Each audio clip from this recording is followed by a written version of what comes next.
Good morning, y'all. It's Rick here with Uncommon Communion, getting a quick recording in before I have to head out the door to lead a training this week. But I really wanted to record this morning, and I think you'll hear why. Let us remember we are always and everywhere in the holy presence of God and each other. If you haven't read my post for today, it is a special day on the calendar, personally for me, which is the anniversary of the assassination of Dr. Reverend Martin Luther King. And it has a personal connection to me for a couple of reasons. One is he is just such an inspirational figure to me.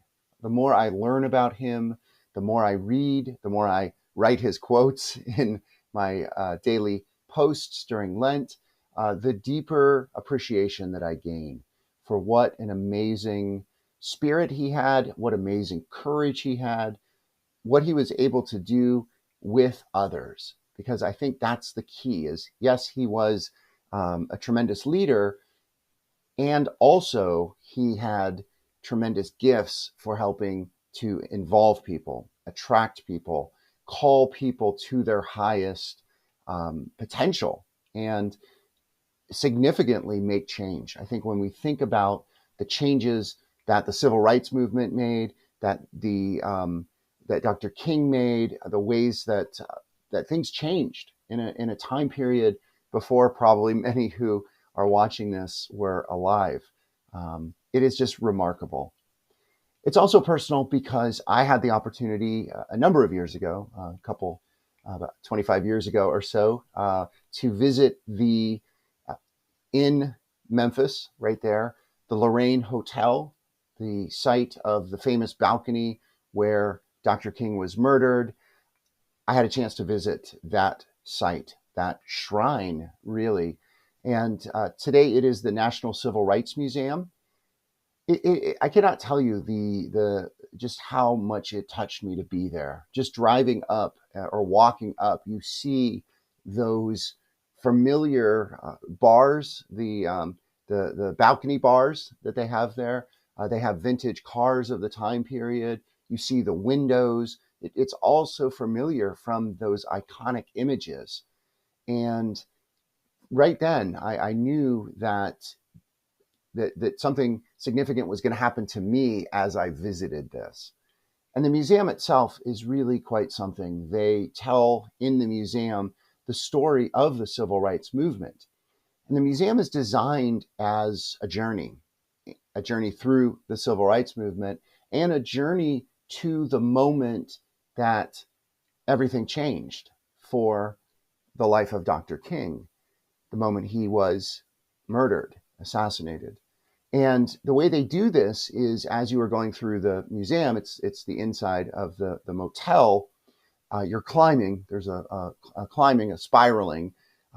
Eventually, you get to the room that Dr. King had stayed in, and you get to see inside the room. So you're literally seeing on the other side of what you can see from the outside, the balcony where he was murdered. This is the inside. You're looking out, and they've really tried to recreate the room as it was that day, and you can really feel the heaviness and the weight of this site and what happened there. And then it ends with a shrine or a little plaque. At that time, there was, I think, an eternal flame that was there. And it was really just deeply touching to me because I think there is such power in place. When we can go to a place where something significant happened, where a life was lost, where a stand was made, a speech was given, where change and justice occurred, I think there's something so powerful about place. Well, I need soon to leave this place, my home, and go to my workplace to finish up a training. I wanted to share this with you, though, and just to share with you, to urge you, tomorrow, Saturday, the 5th, is a day of mass action throughout this country, throughout, I think, other parts of the world. There are people who will be gathering for protest. And I really would encourage you to go to find one. If you've never protested before, it's not, it's kind of tough the first time. You know, maybe you feel a little nervous, a little anxious. The beautiful thing I find about peace protests, especially these peaceful protests that we're seeing right now, is you're going to meet people like you. You're going to see people who are different than you. You're going to just be together. And I think, especially in this day and age, especially at these times where we may feel alone in the fear that we have, in the uncertainty and the chaos that we're seeing, especially now the financial insecurity that is going to begin in very serious ways. Just being with people and making a physical gesture, because no matter where you go, cars drive by, people see this, and it is making a statement. It is saying, this is where I stand. And I hope tomorrow, wherever you are, there's probably a rally close to you. I know where I live in Columbus, there's one at our state house. There's one in a town that is very close to where I live and work. Westerville has it at our city hall. And I just encourage you to get out, y'all. You don't have to make a sign. You don't have to bring anything but yourself, and encourage you to do that. I'll put into the chat here a couple of things that I'm going to invite you to look at. Number one, I will put a link to the National Civil Rights Museum. Today is a good time to spend a little bit of time there virtually. If you're not familiar with it, visit it virtually and spend some time there today.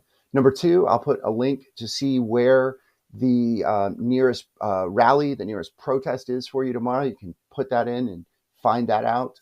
And then also, I encourage you to go to my post today.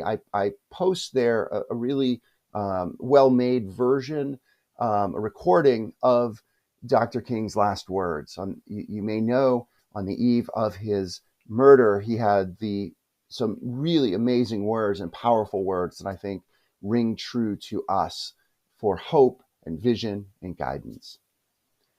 As I always do, I want to close with a prayer from this little book of prayers. And it's actually the very first one. So it opens the book. And I'll tell you, when I read this, I on this day that is a dark day of remembrance, it is a day of hope. It is always a day of hope. And I was coming in last night after walking my dog in the rain, and I saw on my driveway, a giant earthworm. And I think when it rains, they kind of get flushed out of the grass. And I saw that, and when I heard the last line of this prayer, I smiled, because I said that there's a connection, and I'm always looking for connections and love them when I find them. So it says, this is from William Blake. Arise, you little glancing wings, and sing your infant joy. Arise and drink your bliss. For everything that lives is holy. For the source of life descends to be a weeping babe. For the earthworm renews the moisture of the sandy plain.